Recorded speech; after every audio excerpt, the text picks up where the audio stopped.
Residence card পাওয়া খুবই easy. তো এরপর হচ্ছে 5 বছর পরে হচ্ছে পাসপোর্টের আবেদন করা যায়। তো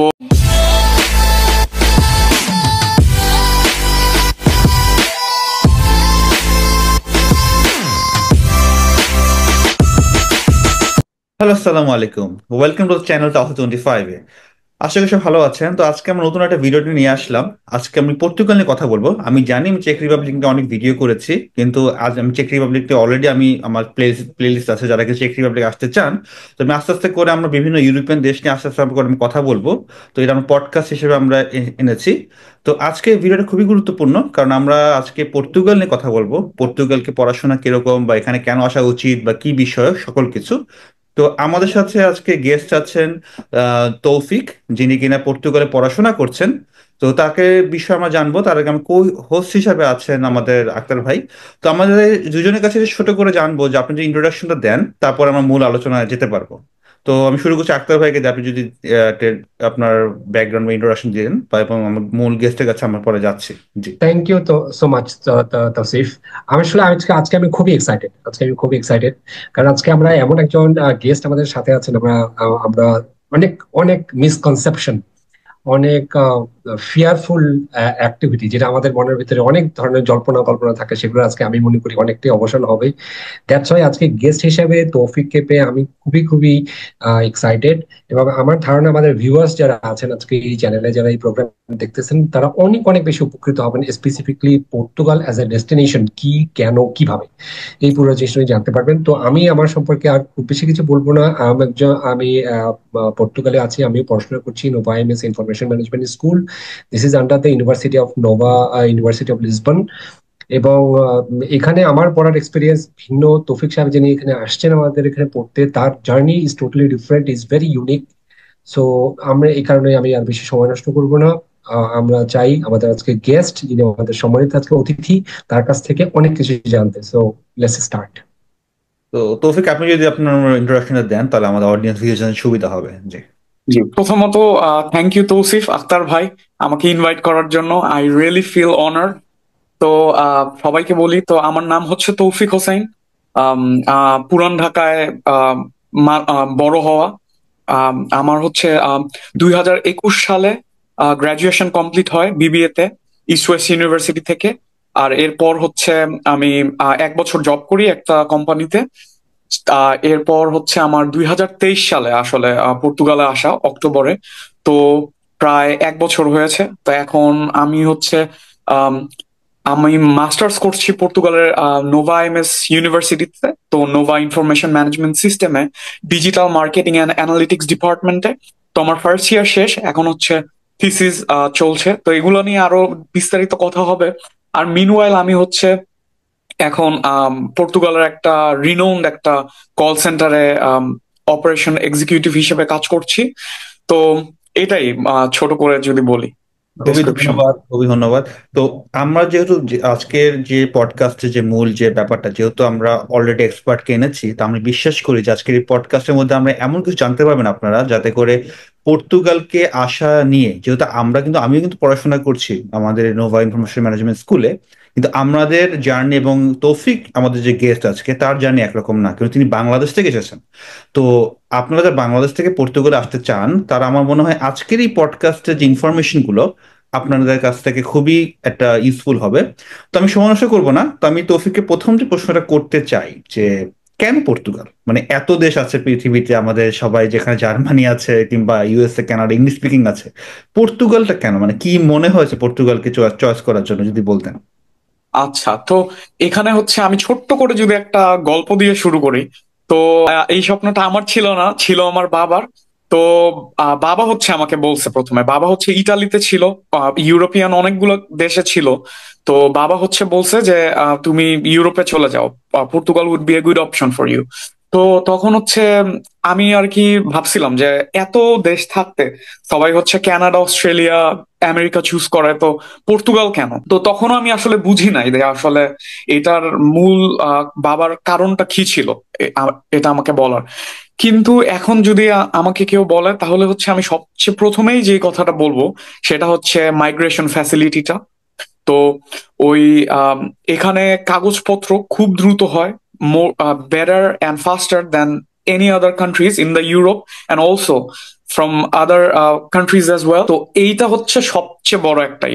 তো অ্যাজ এ স্টুডেন্ট বলো বা হচ্ছে as a like a professional careeristic person বলো, তো সবারই হচ্ছে নিজের ক্যারিয়ারটা আগে হচ্ছে সিকিউর করা উচিত, ঠিক না? আমি হচ্ছে সবচেয়ে আগে আমার বেসটা ক্রিয়েট করার পর এরপর হচ্ছে অন্য কিছু ভাববো আমি। তো এখন এটাই হচ্ছে মেইন কারণ। আর এছাড়া যদি আরো অনেক কারণ আমি বলতে যাই তাহলে হচ্ছে যেরকম আমি বলতে পারি যে এই টাইমে এখন হচ্ছে 13 ডিগ্রি সেলসিয়াস, যেটা পর্তুগালে কিন্তু খুব ইউজুয়াল না। কিন্তু যখন নাকি ইউরোপিয়ানের অন্যগুলো কান্ট্রিতে 0 ডিগ্রি -ডিগ্রিতে চলতেছে, তো আমি কিন্তু আমাদের এই পডকাস্টটা শেষ হওয়ার পরে কিন্তু বাইরে আমি সানি ওয়েদারে ঘুরতে যাব, যেহেতু আজকে রবিবার। তো ওয়েদার হচ্ছে অনেক ভাইটাল একটা ইস্যু আমার কাছে আর অনেকের কাছেই। আমার তো মনে হয় এই জায়গাতে আমি একটু ছোট্ট করে ইন্টারাপ্ট করি।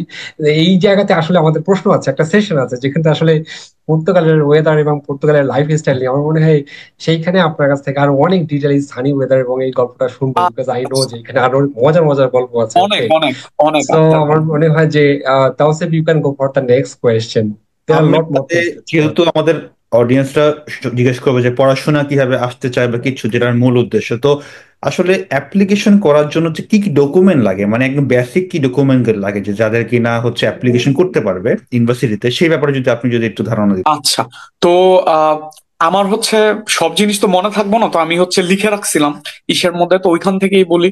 তো বেসিক ডকুমেন্টস এর মধ্যে হচ্ছে যদি ব্যাচেলার্স এর জন্য অ্যাপ্লাই করতে লাগে তাহলে হচ্ছে এসএসসি এইচএসসি সার্টিফিকেট, আর হচ্ছে যদি মাস্টার্স এর জন্য তাহলে ব্যাচেলার্স এর সার্টিফিকেটও লাগবে। এরপর হচ্ছে এমওআই দিয়ে অ্যাপ্লাই করা যায় অবশ্যই, কিন্তু এরপর আমি হচ্ছে ইমফাসাইজ করে বলবো যে যদি সম্ভব হয় অবশ্যই তো আইএলটিএস করা। আইএলটিএস এও হচ্ছে আমি বলবো যে যত বেশি স্কোর তত ভালো। কারণ হচ্ছে ওই একটা আহ, দেশের এম্বাসি হচ্ছে তোমাকে দেশে থাকতে দিতেছে, ঢুকতেছে, আর ওরাও মোটামুটি জানে যে একটা থার্ড ওয়ার্ল্ড কান্ট্রি থেকে কেউ যদি আসে তাহলে ওর আসলে থাকাটাও কিন্তু মেন উদ্দেশ্য একটা, পড়া শেষ করে বা কাজ শেষ করে যেটাই হোক। তো এখন ওইটার জন্য হচ্ছে আইএলটিএসটা অনেক বেশি ইম্পর্টেন্ট আমি মনে করি। যদি না থাকে তাহলে এমওআই দিয়ে করা সম্ভব। এরপর হচ্ছে ব্যাংক স্টেটমেন্ট শো করতে লাগে। এরপর হচ্ছে সোর্সেসটা ওইভাবে শো না করলেও মোটামুটি যত মানে মেইন কথা হচ্ছে আমি যদি বলি সিম্পলি, আমার হচ্ছে কনভিন্স করতে লাগবে আমার ইন্টারভিউয়ারকে, এম্বাসিকে, যে আমি একটা স্টুডেন্ট হিসেবে আসতেছি বা হচ্ছে আমি পড়ালেখা করব। এখন তুমি পরে করো কি না করো সেটা পরের বিষয়, কিন্তু এটা হচ্ছে one of the main things যে যেটা তোমার করতে লাগবে। ট্রাভেল ইন্স্যুরেন্স লাগবে অবশ্যই। এরপর হচ্ছে তোমার টিউশন ফি যে পে করতে লাগবে, তো প্রথম বছরেরটা হচ্ছে পে করতে লেগে আসা, তো ওইটার প্রুফ। এরপর হচ্ছে পুলিশ ক্লিয়ারেন্সের আছে, এসওপি করতে লাগবে। আর হচ্ছে মোটামুটি ফ্লাইট রিজার্ভেশনের একটা দেখাতে লাগে, আর অবশ্যই অ্যাকোমোডেশন। আর হচ্ছে নর্মাল কিছু জিনিস যেটা নাকি অ্যাকসেপ্টেন্স লেটার, যেটা খুব আগেই হচ্ছে one of the main things. আর এটাই মোটামুটি এটাই। আর এছাড়া হচ্ছে বেসিক কিছু যেরকম পাসপোর্ট ভ্যালিড থাকতে লাগবে। তুমি যতদিন পর্যন্ত আসবা এর চেয়ে 3 মাসের এক্সেসিভ যাতে ভ্যালিডেশনটা থাকে সেটাই করতে লাগবে। আর পাসপোর্ট সাইজ ছবি, এগুলো তো খুব বেসিক, সবাই জানে কম বেশি। মানে আমরা যেটা বুঝলাম যে খুবই নর্মাল রিকোয়ারমেন্ট, যেটা কিনা অন্যান্য হ্যাঁ, ইউরোপিয়ান খুবই নর্মাল রিকোয়ারমেন্ট। এটা পর্তুগালও সেম। তবে আমরা অবশ্যই এনকারেজ করবো যারা পর্তুগালে আসবেন অবশ্যই পড়াশোনা কন্টিনিউ করবেন। আপনারা হচ্ছে পড়াশোনা শেষ করার পর আমাদের বাংলাদেশের জন্য সবচেয়ে ভালো, যারা পরবর্তী সময় যারা আসতে চায় তাদের জন্য বেটার একটা অপরচুনিটি ক্রিয়েট হবে। তো আমি তৌফিককে আরেকটা কোশ্চেন করতে চাচ্ছি যে কখন থেকে প্রিপারেশন নেওয়া উচিত একটা মানুষ, যখন হচ্ছে সেপ্টেম্বর, আমি যতটুকু জানি যে সেপ্টেম্বরে শুরু হয় মেইন অ্যাপ্লিকেশনটা, তো এই জন্য মনে হয় আগে 1 বছর আগে থেকে প্রস্তুত নেওয়া উচিত। তবে কবে থেকে তার ডকুমেন্টেশনটা গুছাবে বা কবে থেকে তার প্রিপারেশন নেওয়া উচিত যদি একটু বলতেন। আচ্ছা, তো এখানে যদি বলি আমি, আহ ইউরোপে ম্যাক্সিমাম জায়গায় দুইটা ইনটেক হয়। একটা হচ্ছে সেপ্টেম্বরে, আর আরেকটা হচ্ছে ফেব্রুয়ারি মার্চের দিকে একটা ছোট্ট একটা থাকে।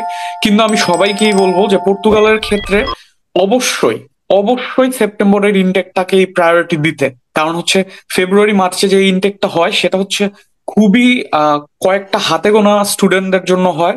আর হচ্ছে ওইখানে চান্স পাওয়াটা একটু টাফ। আর ওইটা শুধুমাত্র হয় যে সেপ্টেম্বরে যে কিছু ড্রপ আউট হয় বা হচ্ছে কিছু কারণে না আসতে পারে, শুধুমাত্র তাদেরকে ইনক্লুড করার জন্য। কিন্তু এছাড়া হচ্ছে সেপ্টেম্বরের ইনটেককে যদি টার্গেট করা হয়, তাহলে হচ্ছে জানুয়ারি ফেব্রুয়ারির দিকেই তোমার ম্যাক্সিমাম জায়গায় আম, শুরু হয় তোমার এইগুলা। তো আমি বলবো যে যদি সম্ভব হয় তাহলে হচ্ছে আইএলস বা যত ধরনের ডকুমেন্টস আছে সবগুলো হচ্ছে আমার সবকিছু রেডি থাকা লাগবে ডিসেম্বরের মধ্যে, যাতে আমি জানুয়ারি থেকে অ্যাপ্লাই করাটা শুরু করতে পারি। কারণ অ্যাপ্লিকেশনের প্রসেসটাও লেন্দি। আমি হচ্ছে শুধু একটা ইউনিভার্সিটিতে না, হয়তো বা একাধিক ইউনিভার্সিটিতে অ্যাপ্লাই করব, ওইখানে ইন্টারভিউ হবে আমার। তো আমি মনে করি যে ডিসেম্বরের মধ্যে সব কাগজপত্র রেডি রেখে জানুয়ারি থেকে আমার অ্যাপ্লাই করা শুরু করা উচিত। কিছু কিছু ক্ষেত্রে দেখা যায় যে যেরকম আমাদের ইউনিভার্সিটিতেও নোভা এমএসএও তো কয়েকটা উইন্ডো আছে, যেরকম ফার্স্ট সেশনে নেয়, কিছু সেকেন্ড সেশনে নেয়। তো আল্লাহ না করুক, বাই চান্স যদি ফার্স্ট সেশনে না হয়, তাহলে ওর কাছে কিন্তু অপশনটা থাকবে। ও যদি জানুয়ারি থেকে শুরু করে তাহলে হচ্ছে অপশনটা থাকবে মার্চ এপ্রিলের দিকে আরেকবার অ্যাপ্লাই করার। আমরা যেটা বুঝতে পারলাম যে এখনই পারফেক্ট টাইম আপনাদের অ্যাপ্লিকেশন করার জন্য, একদম, যেহেতু এখন একদম। ডিসেম্বর মাস চলছে এবং পর্তুগালে কিন্তু অ্যাপ্লিকেশন শুরু হচ্ছে আপনার জানুয়ারি মাস থেকে। তো যত হুম, দ্রুত হুম। সম্ভব আপনারা হচ্ছে অ্যাপ্লিকেশনটা শুরু করতে পারেন, কারণ এটা লম্বা একটা প্রসিডিউর, যেটা আমি জানতে পারলাম। তো এরপরে আমার যেটা কোশ্চেন, যেটা সবাই পরবর্তী কোশ্চেনটা করেন, ভাই পার্ট টাইম জবের অপরচুনিটি কিরকম, তা পর্তুগাল আছে কয় ঘন্টা আপনার কাজ করার অনুমতি আছে, বা এটা আদৌ কেমন করে মনিটর করা হয়, কিংবা কেমন অপরচুনিটি আছে পার্ট টাইম, যদি আপনার এক্সপিরিয়েন্স থেকে যেহেতু আপনি কাজ করছেন। জি। হুম, হুম। আচ্ছা, তো এখানে আমি বলি। আচ্ছা, এই আহ, প্রশ্নটার উত্তর দেওয়ার আগে আমি জাস্ট একটু ছোট্ট ইন্টারাপ্ট করতে চাই। এটা হচ্ছে, যেহেতু আজকে আমাদের পডকাস্ট মাত্র 40 মিনিট, মানে সর্বসাকুল্যে, সো অনেক প্রশ্নই হয়তো হইতে পারে যে আমাদের ভিউয়ার্স যারা আছেন তাদের মনের মধ্যে প্রশ্ন থাকে, হয়তো আমরা সেই প্রশ্নটা করতে পারি নাই। ভিউয়ার্স, আপনারা এই প্রশ্নগুলো আমাদের কমেন্টসে জানাবেন। আমরা চেষ্টা করব এরকম ইম্পর্টেন্ট, যদি আপনাদের আগ্রহ থাকে, আমরা ওই প্রশ্নগুলো নিয়ে আবার পরবর্তীতে ফলো আপ পডকাস্ট করার জন্য। সো ফিল ফ্রি, আপনাদের যে কোনো ধরনের প্রশ্ন থাকে আপনারা কমেন্টসে প্রশ্নগুলো করবেন। আমরা চেষ্টা করছি আপনাদের প্রশ্নগুলি করতে, যেটা যতটা সম্ভব আমরা কভার আপ করতে পারি অল্প সময়ের ভিতরে। Thank you Tausif. Part time job নিয়ে তুমি বলতেন, জি। হ্যাঁ, তৌফিক। তো একদম যদি অনেস্টলি আমি বলি, তো এখানে কিছু রুলস এন্ড রেগুলেশন যদি থাকেও পার্ট টাইম জবের ক্ষেত্রে, যে এত ঘন্টার বেশি করা যাবে না স্টুডেন্ট হিসেবে কিন্তু এটা ওইভাবে মনিটর করা হয় না। কারণ হচ্ছে আমি নিজেই হচ্ছে উদাহরণ যে আমি হচ্ছে একসাথে জবও করতেছি, প্লাস হচ্ছে স্টাডিও আমার চালাচ্ছি। তো এইটা ওইভাবে করে আসলে মনিটর করা হয় না এখানে। কিন্তু তাও আমি যদি ভুল না করে থাকি, আমার এখনো পুরো এক্স্যাক্টলি খেয়াল নাই, মনে হয় প্রায় 40 আওয়ার্স এর মতন করা যাইতে পারে উইকলি। তো আমার মনে হয় না যে এটা ওইভাবে মনিটর করা হয়। আর এর চেয়েও তুমি যদি ফুল টাইমেও যদি করো, তাও হচ্ছে 40 আওয়ার্স দিয়ে হয়। আর কিরকম অপরচুনিটি আছে? আচ্ছা, তো অপরচুনিটিজ এর ক্ষেত্রে হচ্ছে পর্তুগাল তো একটা খুবই টুরিস্টিক একটা ডেস্টিনেশন। তো এইখানের আমাদের হচ্ছে আমরা যদি দেখি এখানে, তো অনেক হিউজ একটা বাংলাদেশি কমিউনিটি আছে। তো আমাদের এখানেই তো অনেক বেশি লোক লাগে বাংলাদেশিদের মাধ্যমেই। কিন্তু এছাড়াও তোমার ধরো যে এখানে সুভিনিয়র সবগুলোতে জবের অপশন আছে। এরপর হচ্ছে ইন জেনারেলি বলি আমি, সব জায়গা থেকে শুরু করি। তো এখানে আমাদের অনেক মিনি মার্কেটও আছে, ওইখানেও হচ্ছে লোকের অনেক দরকার হয়। রেস্টুরেন্ট বিজনেসটা এখানে খুবই ভালো, সেটা দেশি রেস্টুরেন্ট হোক কিংবা বিদেশি হোক এগুলা। এরপর হচ্ছে আমি যদি ইসের কথা বলি, একটু কর্পোরেটের দিকে যদি আসি, তো ধরো যে তোমার কর্পোরেটে কল সেন্টার হচ্ছে অনেক প্রচুর বাংলাদেশিরা হচ্ছে কল সেন্টার গুলোতে কাজ করে আমার মতো। তারপর হচ্ছে কিছু তারপর স্টাডি রিলেটেড যে জব আছে, সেখানে এখানে একটু বলবো আমি যে অবশ্যই এখানে অনেক আছে, আমাদের অ্যাডভান্টেজ গুলো আছে বা বেনিফিটস গুলো আছে। ল্যাঙ্গুয়েজ ব্যারিয়ার এখানে পর্তুগালে তেমন একটা নাই, কিন্তু জব রেসপেক্টের ক্ষেত্রে তো ল্যাঙ্গুয়েজটা জানাটা জরুরি আমি মনে করি। তো ওইটা করলে ওই স্টাডি রিলেটেড জবেও কোনো সমস্যা হয় না। আর এছাড়া হচ্ছে কল সেন্টার রিলেটেড জব আছে অনেক বেশি, অনেক কল সেন্টার আছে এখানে, যেহেতু আহ, পর্তুগাল মোটামুটি ইউরোপিয়ান কান্ট্রিজ এর মধ্যে একটা নিম্ন আয়ের দেশ। তো এখানে হচ্ছে অনেক কল সেন্টার গুলাই হচ্ছে ফ্রিল্যান্সিং করে বেটার দেশগুলোতে, যেরকম প্যারিস, সুইজারল্যান্ড, অস্ট্রেলিয়া, ইউকে। তো এগুলাতে যাতে আহ, ওরা আর কি আমাদেরকে আরো টাকা দিয়ে, মানে ওরা আরো বেশি নিতে পারে আর কি। আর ওই দেশগুলো ইসগুলোর থ্রুতে ই আমি করে। আক্তার ভাইকে একটু অ্যাড করতে চাই। আক্তার ভাই, আমি যতটুকু শুনেছি যে পর্তুগালে ব্যবসা মনে হয় করা যায়, বা যারা করতে চায় বা কিছু, বা এই ব্যাপারে কি আপনার কোনো এক্সপিরিয়েন্স আছে কিনা বা জানা আছে কিনা? আমি ওই ব্যাপারে আসলে একটু অ্যাড করতে চাচ্ছিলাম। মানে তৌফিক যেটা বলেছে সেটার সাথে আর একটু করলে আর একটু ক্ল্যারিটি হয়, কারণ আমি নিজে যখন জবের মার্কেটের ব্যাপারে আমি নিজে যখন সার্চ করি, কারণ আমি যেটা বলেছি ভিভাসদেরকে যে আপনি যে জার্নিটা সামনে প্ল্যান করছেন ওই জার্নিটা আমরা তিনজনেই পার হয়ে এসেছি, ফলে আমাদের বিভিন্ন পার্সপেক্টিভ এবং এক্সপিরিয়েন্স আপনাদের সাথে শেয়ার করা সম্ভব। তো আমি যখন জবের ক্ষেত্রে দেখি, সো এখানে কোনো ব্যারিয়ার ছিল না, মানে it's a full time job. মানে একটা স্টুডেন্ট 40 ঘন্টা উইকলি কাজ করতে পারে, মানে আপনি দেখেন 5 days a week, 8 hours a day, that's a full time জবের hour criteria which is there. Ultimately অন্যান্য দেশে যেটা হয় মেনশন করা হয় এই কারণে বিকজ ফুল টাইম জবের আওয়ার ওই সব জায়গাতে অ্যালোকেট করা হয় না। ফর এক্সাম্পল 20 hours, তার মানে আপনি ফুল টাইম জব করতে পারবেন না, আপনাকে হাফ পার্ট টাইম জব করতে হবে। বাট পর্তুগালে একজন স্টুডেন্টের জন্য দে আর ফ্রি, মানে আর কি চূড়ান্ত ভাবে ফ্রি। আমাদের ইউনিভার্সিটিতে আমার কলিগ আছে যে একই সাথে একটা জবও করছে, তার নিজের একটা বিজনেসও আছে, আবার সেই সাথে সে আমাদের সাথে পড়াশোনা করতেছে, তিনোটাই আছে। আমার জানা মতে এই ফ্যাসিলিটি এবং এত সহজে আমি আর অন্য কোথাও দেখি নেই, বিকজ আমার নিজের এখানে বিজনেস লাইসেন্স করা আছে এবং আমি 4টা ডিফারেন্ট বিজনেস করতে পারি। আমার আলাদা করে কোনো অফিস ভাড়া নিতে হয় নাই, যেহেতু আমি পার্সোনাল অ্যাক্টিভিটির আন্ডারে বিজনেসটা করছি।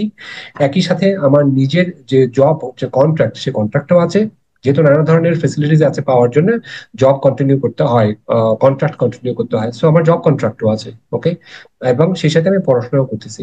সো এই তো এরকম ভাবে ফেসিলিটি আমার জানা মতে আমি অন্য কোনো দেশে, যতটুকু আমার ক্ষুদ্র নলেজে আছে, আমি পাইনি যে এতটা সহজে হওয়া সম্ভব। সো ইটস অল দেন আপনি আস্তে আস্তে এটাকে আরো বড় করতে পারেন। আপনি অ্যাক্টিভিটির পরে কোম্পানি ওপেন করতে পারেন, নিজে শপ ভাড়া নিয়ে রেস্টুরেন্ট ওপেন করতে পারেন বা শপ ওপেন করতে পারেন, anything you can do. There are criterias and procedures that you have to follow. আর তো আমি যদি জাস্ট আক্তার ভাইয়ের সাথে এখানে একটা লাইন অ্যাড করি, আমারও আমারও হচ্ছে জব কিন্তু একদম ফিউচারে করার ইচ্ছা নাই। তো পর্তুগাল হচ্ছে বিজনেস ডেস্টিনেশনের জন্য খুবই ভালো একটা দেশ, খুবই ভালো একটা দেশ। আর হচ্ছে ইয়েস, খুব কম ইয়েস, ইয়েস। পুঁজিতে ইউরোপে তুমি একটা বিজনেস স্টার্ট করতে পারতেছো, ঠিক আছে? এটা কিন্তু অনেক বড় একটা অ্যাচিভমেন্ট আর কি, অনেক বড় একটা অ্যাডভান্টেজ।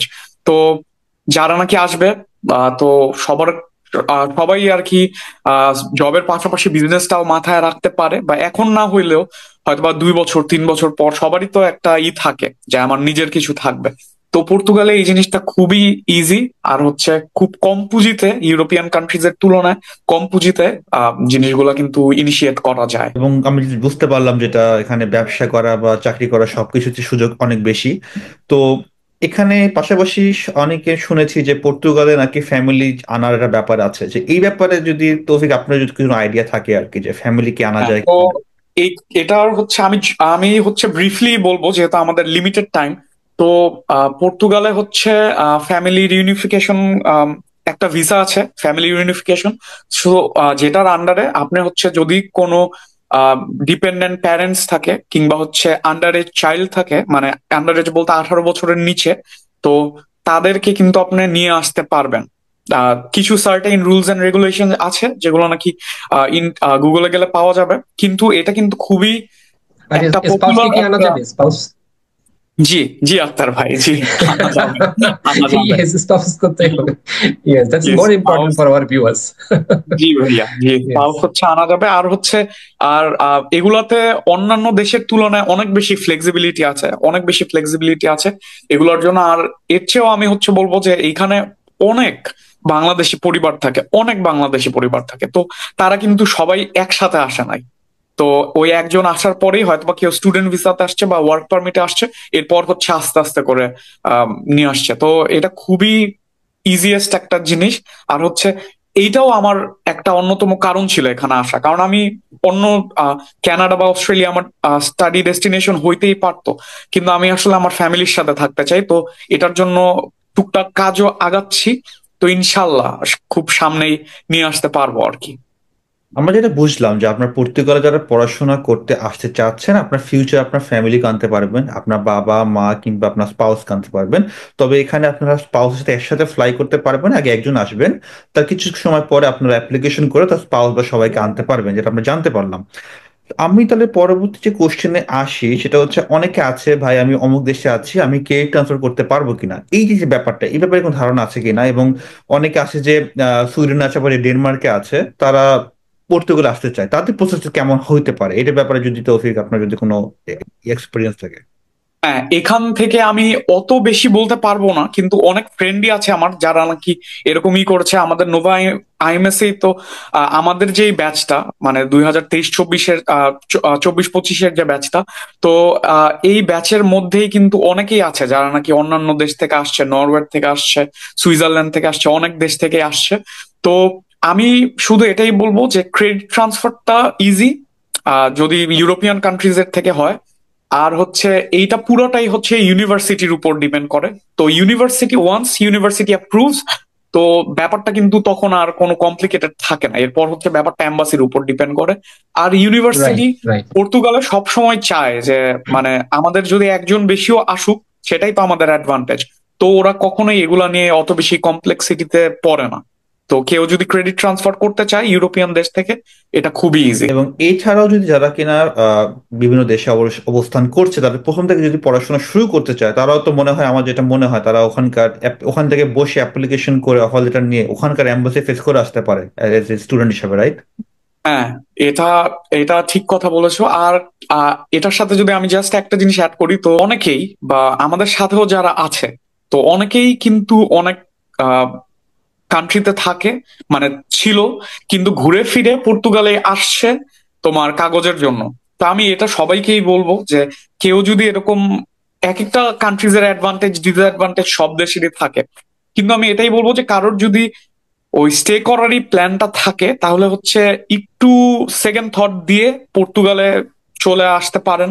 কারণ হচ্ছে at the end of the day সবাই হচ্ছে কাগজের জন্য, বা মোস্ট অফ দ্য পিপল কাগজের জন্য কিন্তু পর্তুগালেই চুজ করে, কারণ হচ্ছে ইজি প্রসেস জিনিসটা। সবচেয়ে তো এক্সাম্পল এটা যদি আমি একটু এখানে প্রশ্নটাকে আরেকটু ইলাবোরেট করবো, what do you mean by kagoj? এই ব্যাপারটা আমি আপনার সাথে আসবো, তার আগে ছোট্ট একটা তো একটু ছোট্ট শিওর, শিওর, শিওর। add করি। আমি কিন্তু এই তৌফিক যে বললো যে যে ঘুরে ফিরে পর্তুগাল, কিন্তু এটা কিন্তু সবচেয়ে বড় এক্সাম্পল। আমি চেক রিপাবলিক নিয়ে ভিডিও করতাম একটা সময়, এবং আমি চেক রিপাবলিক থেকে একটা সেমিস্টার করে এখানে পর্তুগালে এখন মাস্টার্স করছি, আমরা তো একসাথে মাস্টার্স করছি সবাই। ইয়েস, তাওসিফ, সেটা বলা উচিত। Why you are from the চেক রিপাবলিক টু পর্তুগাল? তো এইটাই that is the question I wanted চিন্তা টু আস্ক করলাম ইউ। যে আমি যখন চেক রিপাবলিকে আমি একটা সেমিস্টার শেষ করার পরে চিন্তা করলাম যে ওখানে থাকা, আমি যে পড়াশোনা যেহেতু করবো, ওয়াই নট পর্তুগাল, যেখানে এত সুযোগ সুবিধা দিচ্ছে। এখানে আসার পর যে আমি তো সাহেবকে জিজ্ঞেস করবো যে পাসপোর্টের ব্যাপারটা, এখানে যে সহজে কাগজপত্র হয়, এইখানে যেহেতু পড়াশোনাই করবো, তাহলে পর্তুগালে পড়াশোনা করলে আমার এখানে ডিগ্রিটাও হচ্ছে, আমরা এখানকার থাকতেও পারছি। তো এই যে মোটিভেশনটা, এই মোটিভেশনটা আমার সময় লেগেছে 1 বছর, মানে ওখানে চেক রিপাবলিকে যাওয়ার পর। আর আপনাদেরকে আমাদের এই পডকাস্টের উদ্দেশ্যই হচ্ছে আপনারা এখন থেকে যেন ব্যাপারটা বুঝতে পারেন যে সুযোগগুলো আছে কোন কোন জায়গায় আছে, আপনাদের প্ল্যানগুলো কেমন হওয়া উচিত। এই ব্যাপারটা নিয়ে কিন্তু আমাদের আজকে মূল যে উদ্দেশ্য, যাতে আপনাদের এক্সাক্ট ইনফরমেশনটা আপনাকে দেওয়া। তো আমি তৌফিকের শর্তে চলে যাবো যে আসলে কাগজপত্রের বলতে কি বুঝাচ্ছে, আর পিআর এবং পাসপোর্টের যে ব্যাপারটা, এই কত দ্রুত পাওয়া যায় এবং এটা কতটা শক্তিশালী পাসপোর্ট, এবং পেলে কি হয়, এই ব্যাপারটা যদি একটু মানে আপনার এক্সপিরিয়েন্স থেকে যদি বলতেন। আচ্ছা, তো আমি যদি ভুল না করে থাকি, তাহলে হচ্ছে পর্তুগালের পাসপোর্ট হচ্ছে 6 বা 7 number strongest passport in the world. তো তো এখন কাগজপত্র বলতে যেটা আমি বুঝাতে চেয়েছিলাম, সেটা হচ্ছে রেসিডেন্স কার্ড আর হচ্ছে পাসপোর্ট অবভিয়াসলি। তো স্টুডেন্ট ভিসাতে যদি চলে আসা যায় পর্তুগালে, তাহলে হচ্ছে পাসপোর্টের মধ্যেই আমার হচ্ছে আইমার ডেট দেওয়া থাকে যে কবে আমি হচ্ছে ফেস করব। এরপর আসার পর টুকটাক কিছু কাগজপত্র রেডি করতে লাগবে আমার, যেরকম ফাইন্যান্সের কিছু কাগজপত্র, সোশ্যালের কিছু কাগজপত্র। এরপর কাগজপত্রগুলো রেডি করার পরে আমি হচ্ছে যে সাথে সাথে আমার হচ্ছে রেসিডেন্স কার্ডের জন্য আমি অ্যাপ্লাই করে ফেলবো। আর সাথে সাথেই আমার হচ্ছে 2 বছরের জন্য একটা রেসিডেন্স কার্ড ইস্যু করে দিবে আমাকে। আমি যদি পাসপোর্টের কথা পরেই গেলাম, তো রেসিডেন্স কার্ডেরই যে পাওয়ারটা, পুরো সেনজেনের সবগুলো কান্ট্রি ফ্রি, মানে অ্যাক্সেস ফ্রি। আমি যে কোনো জায়গায় যেতে পারতেছি, ঘুরতে পারতেছি, করতে পারতেছি। আমি মেইন কথা হচ্ছে আমি একটা রিসাইডার, ইউরোপিয়ান একটা কান্ট্রি এর রিসাইডার আমি। তো একটা ইউরোপিয়ান সিটিজেন বা পর্তুগাল সিটিজেন যতটুক বেনিফিট পাচ্ছে সরকারের থেকে, আমি কিন্তু ইকুয়ালি সবগুলোর জন্য ইকুয়ালি বেনিফিট পাচ্ছি। আর হচ্ছে 5 বছর যাওয়ার পরে আমার হচ্ছে মানে দুইটা কিংবা তিনটা, কিছু কিছু ক্ষেত্রে মানুষ কাউকে 3 বছরের জন্য রেসিডেন্স পারমিট দেয় দ্বিতীয়বার অ্যাপ্লাই করার পরে, কাউকে দুইটার জন্য। তো ওই 5-6 বছর পর যখন নাকি ওই পাসপোর্টের জন্য অ্যাপ্লাই করে সবাই, আর যখন লাল পাসপোর্টটা হাতে আসে, তখন এই জিনিসটা আসলে আমি তো এখনো জানি না, কিন্তু যারা বলছে আর কি, তো this is just a tremendous experience. একটু যদি অবশ্যই। অ্যাড করি যে মানুষ যারা মানে এই ব্যাপারটা, আইমা হচ্ছে এখানকার পর্তুগালের যে ইমিগ্রেশন সংস্থা যারা নিয়ন্ত্রণ করে, সেটা হচ্ছে আইমা, যারা আপনারা জানেন না হয়তো বা।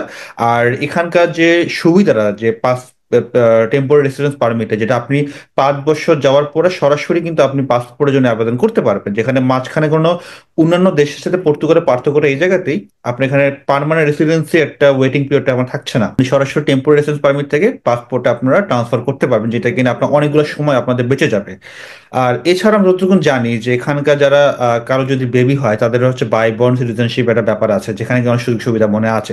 তো আমি কিন্তু পর্তুগাল আসলে সুবিধা নিয়ে শেষ করতে পারবো না, পডকাস্টটা খুব বড় হয়ে যাবে। তো আমি এখন প্রায় শেষের দিকে চলে এসেছি। এখন আমি আক্তার ভাইয়ের কাছে বলি, আপনাকে আপনার কাছে যদি কোনো কোশ্চেন থেকে থাকে তাহলে আপনি এটা করে তাহলে আমরা এটা শেষ করতে পারি। আমার কাছে খুব ইম্পর্টেন্ট প্রশ্ন হচ্ছে কি, আজকে আসলে ভিভাসদের মনের ভিতরে এই প্রশ্ন থাকে, যেহেতু আমারও মনে পড়ে যখন ডিসিশন নেওয়ার ক্ষেত্রে যে আসলে কোন দেশে যাওয়া যেতে পারে। আমাদের সামনে যখন পরিবার থেকে একটা ডিসিশন হয় বা মনে নিজের থেকে একটা ডিসিশন হয় যে আমি বিদেশে পড়াশোনা করতে যেতে চাই, অবভিয়াসলি বাংলাদেশের পার্সপেক্টিভ আমি বলবো আমাদের একটা চিন্তা থাকে যে পড়াশোনা করতে যাওয়ার জন্য আমাদের মধ্যবিত্ত পরিবার থেকে কিন্তু অনেক বড় একটা চাপ। এরকম মানুষ খুবই কম যাদের ব্যাংকে কোটি কোটি টাকা রাখা আছে এবং তারা যায়। অধিকাংশ মানুষের মধ্যবিত্ত পরিবার থেকে হয়তো দেখা যায় নিজের আত্মীয় স্বজন, ভাই, কাজিন সবার কাছ থেকে টাকা সংগ্রহ করে ফান্ড রেডি করে তাকে আসতে হয়। সুতরাং সে শুধু পড়াশোনা শেষেই তার যাত্রা শেষ হয় না, তাকে সেই লোন থাকে কিছু, সেগুলোকে ক্লিয়ার করতে হয় এবং পড়াশোনার পাশাপাশি তার লিভিং কস্ট অ্যারেঞ্জ করতে হয়। একটা অনেক স্ট্রাগল জার্নি।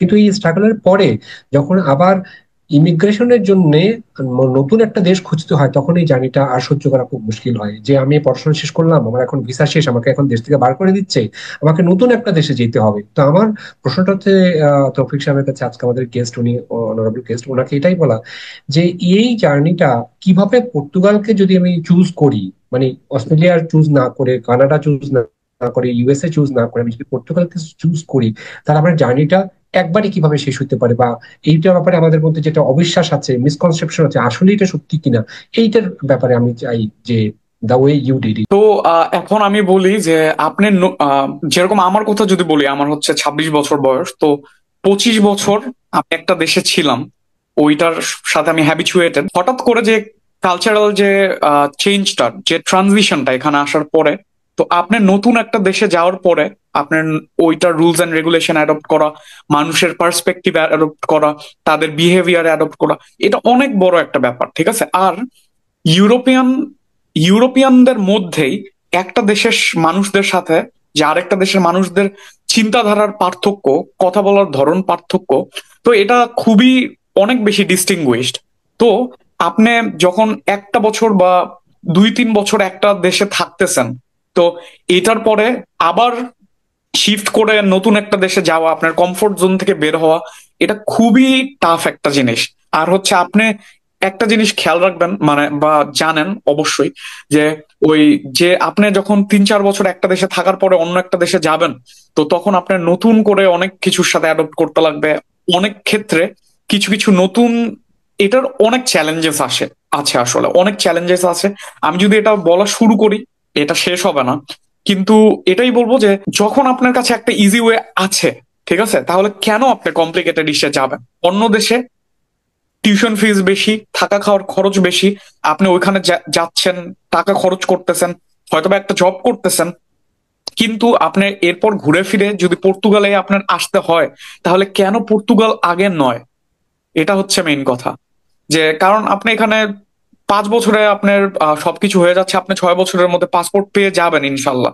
তাহলে কেন আপনি এই সময়টা অন্য একটা দেশে থাকবেন বা স্ট্রাগল করবেন, যে জায়গায় নাকি আপনি এখানে এসে শুরু করতে পারেন? এটা খুবই টাফ একটা জিনিস, অন্য দেশ থেকে ট্রানজিশন নেওয়াটা খুবই টাফ।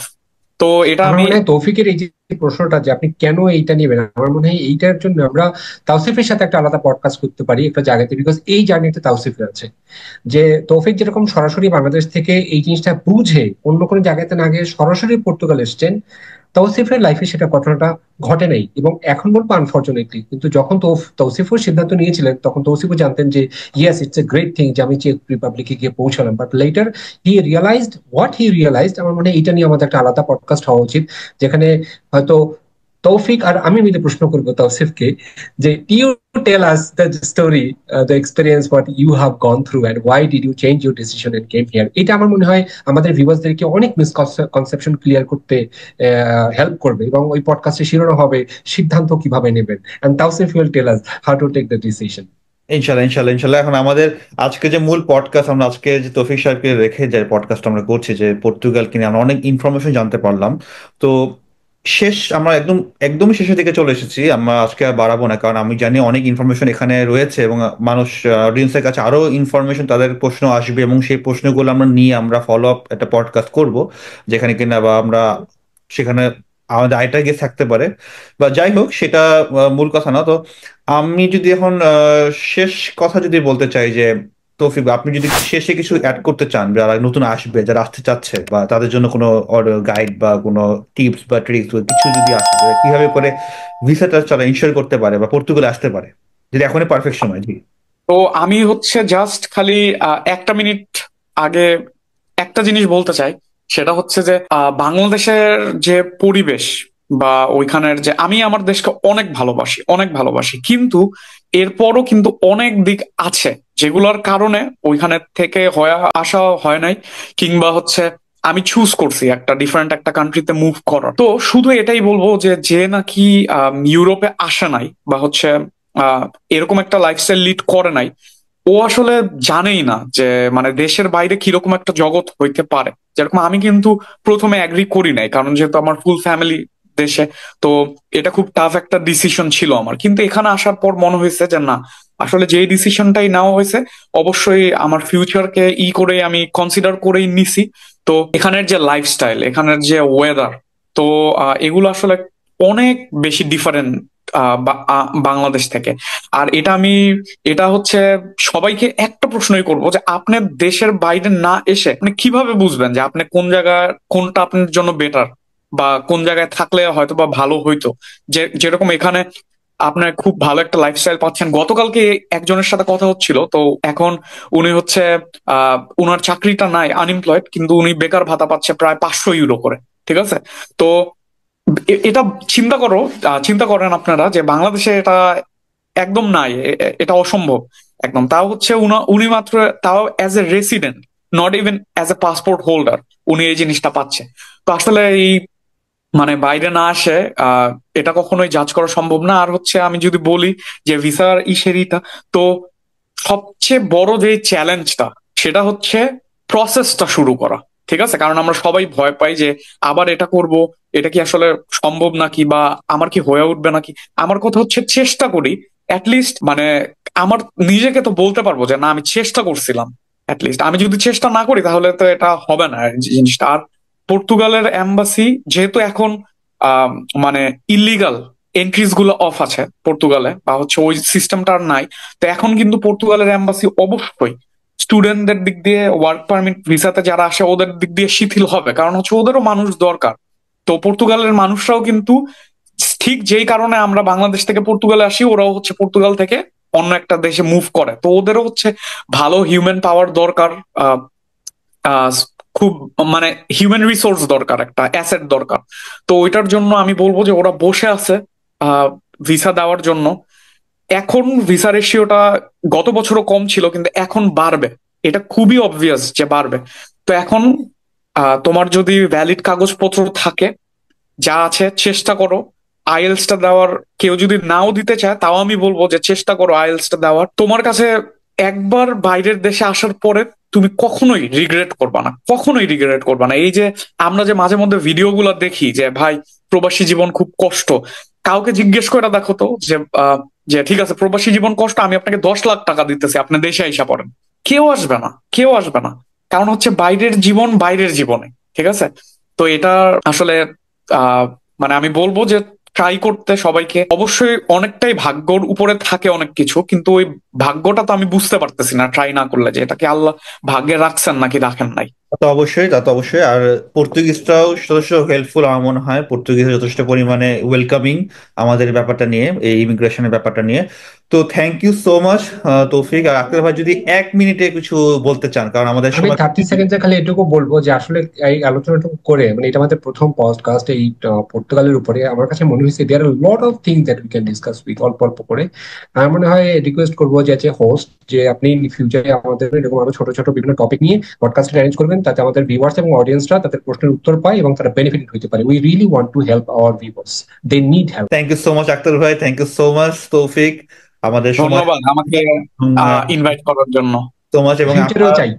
অবশ্যই, তো আমরা ফিউচারে আরো এই পর্তুগাল নিয়ে এবং অন্যান্য ইউরোপিয়ান নিয়ে আমরা যে পডকাস্ট আনবো যে আমার চ্যানেলের মধ্যে, যাতে করে আপনাদের মধ্যে সাহায্য হয়। এবং এখনই কিন্তু পারফেক্ট টাইম আপনার অ্যাপ্লিকেশন করার জন্য, এটা বারবার করে বলছি, কারণ 25শে সেপ্টেম্বরের জন্য কিন্তু পর্তুগালে কিন্তু জানুয়ারি মাস থেকে খোলে অ্যাপ্লিকেশন। এবং যাদের ডকুমেন্ট রেডি আছে আপনারা তাদের অ্যাপ্লিকেশন করতে পারেন, এবং যে কোনো ধরনের প্রশ্ন যাতে থাকে কমেন্ট সেকশন জানাতে পারেন। আমরা ইনশাল্লাহ আপনাকে রিচ করার চেষ্টা করবো, আপনাকে উত্তর দেওয়ার চেষ্টা করবো, যাতে করে আপনারা সঠিক ইনফরমেশনটা পায়। তো আর বাড়াচ্ছি না, থ্যাংক ইউ সো মাচ, আবার দেখা হবে। আসসালামু আলাইকুম।